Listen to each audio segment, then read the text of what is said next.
Um, so the question I do have is it pertains to awareness. I feel like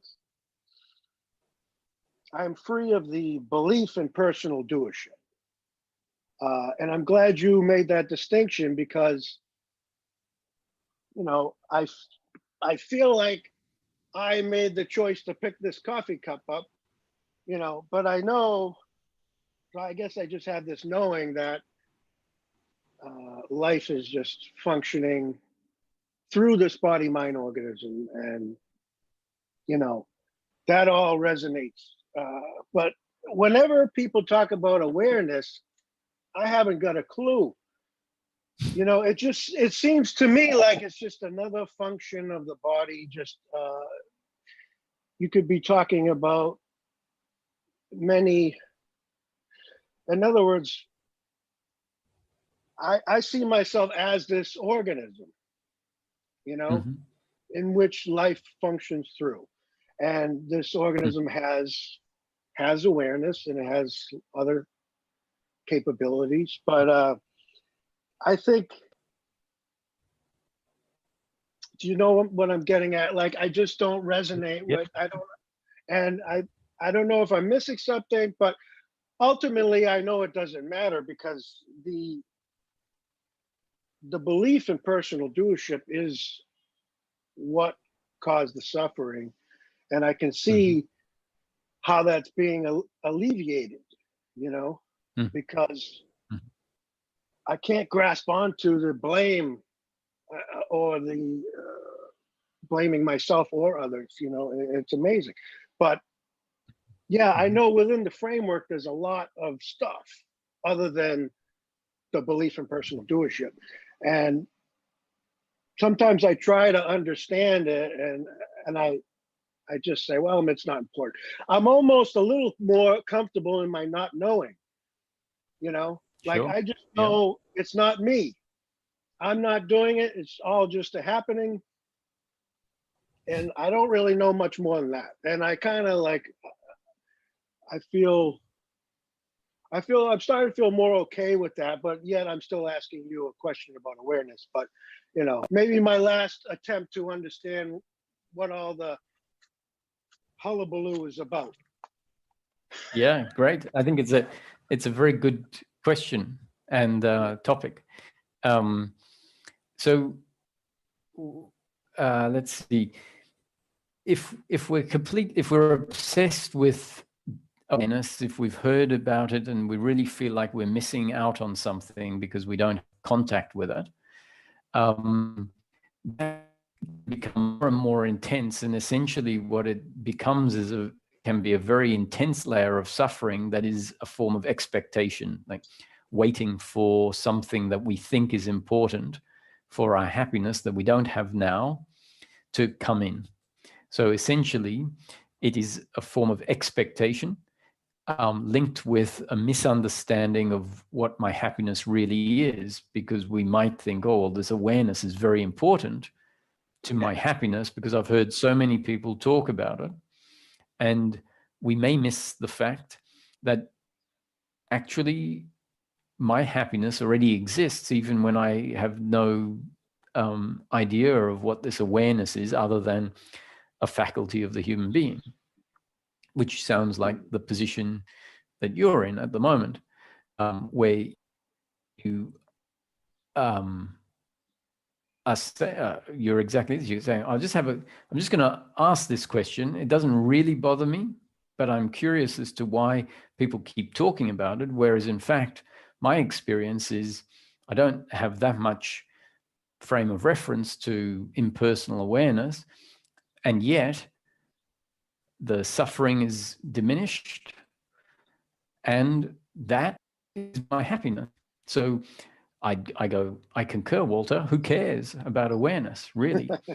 And that might be an explanation that says, oh, thank you. So I don't really need to care about awareness. I say, well, not unless suffering is there. And even if suffering is there, I don't know that awareness is the solution to it.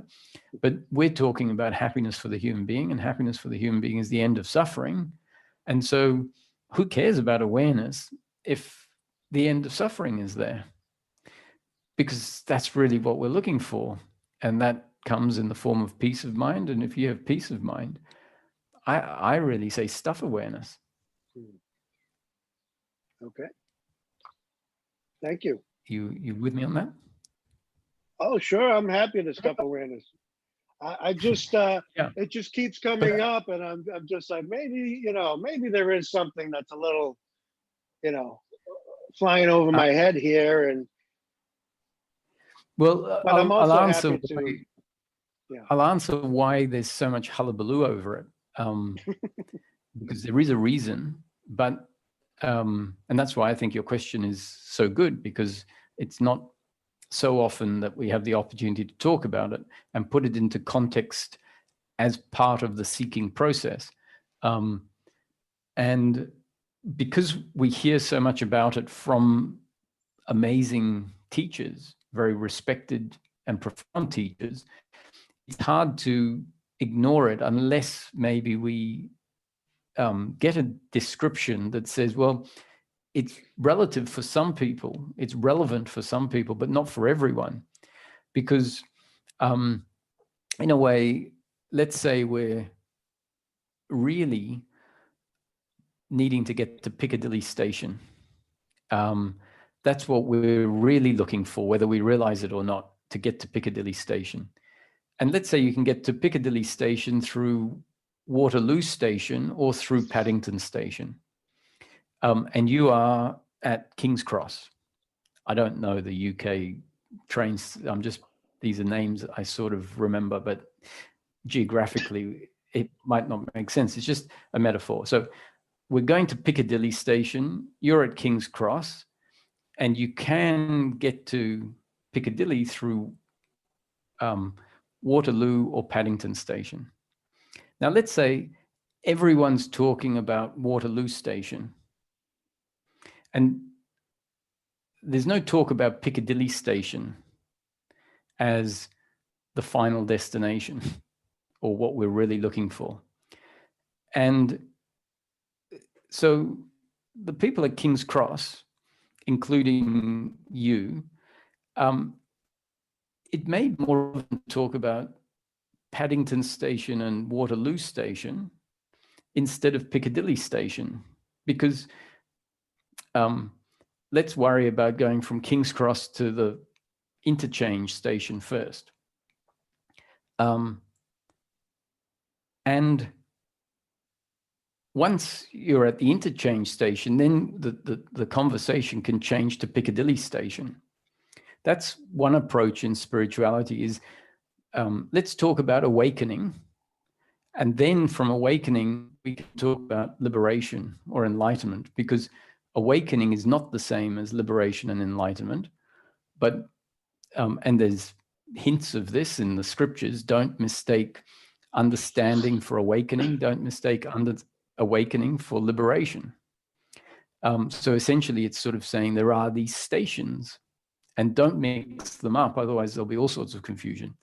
But that's just one pointer in the scriptures that we often don't come across, and it's okay to not come across it for a while, because the teachings might say awakening is important, so let's just talk about awakening and we won't talk about anything else.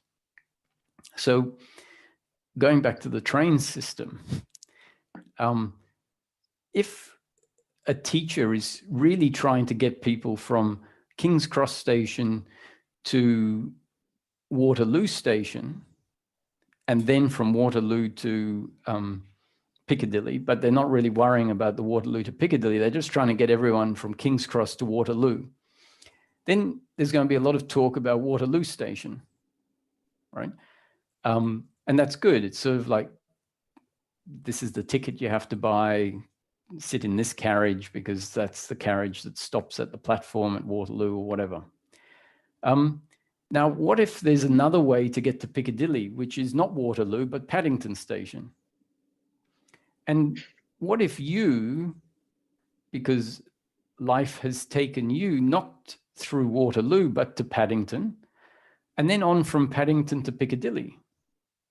And let's say you're 4/5 of the way to Piccadilly station, and you've gone through Paddington. And so going through Paddington doesn't look the same as going through Waterloo. And all the hullabaloo is about getting to Piccadilly station through Waterloo station. And so you've gone from King's Cross to Paddington, which is the alternate to Waterloo, and you're nearly at Piccadilly. But you keep hearing everyone talking about Waterloo, and so you're thinking, maybe I should be at Waterloo. I won't keep going on about train stations. You might get the picture that goes, oh, actually, I took a different path and Waterloo is not relevant to me. Yeah, like many roads lead to Rome, type of. That's right. Now, it's just a different road. Yeah. Exactly. Now, if you can find that witnessing, which really means the non-attachment to outcomes, the non-attachment to, or the non-involvement in blame and shame, and should that arise, if that's happening, then that means you're past the Waterloo Paddington juncture, because the reason that Waterloo and Paddington are important is because they create a distance from a lot of objects that there wasn't a distance from. And so that's why this movement through Paddington and Piccadilly is, Paddington and Waterloo is important to in getting to Piccadilly. Now, if you have said, oh, I find myself being able to not get involved in the blame or not get involved in the fact that circumstances turned out this way, then that means that the detachment has happened for you, but it hasn't happened in the same way as happens for some people and for a lot of people on this path. And that detachment comes from a teacher talking about you being the witness, you being not the body, you being that which is aware of the body.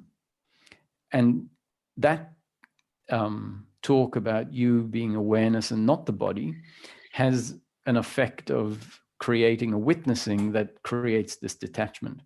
Now, going through Paddington Station has that same effect, but in a very different way. So if we talk about hunger is arising in a body-mind organism, speaking is happening through a body-mind organism, feelings are happening through a body-mind, or thoughts are arising in a body-mind organism, that type of description about life can still create a witnessing, but without needing to tell you you are not the body, you are not the thoughts, you are formless awareness. And so it's a more subtle way, in a way, of bringing about a witnessing, even if you can't feel witnessing. It's just the fact that you describe what you describe. And so there's my answer.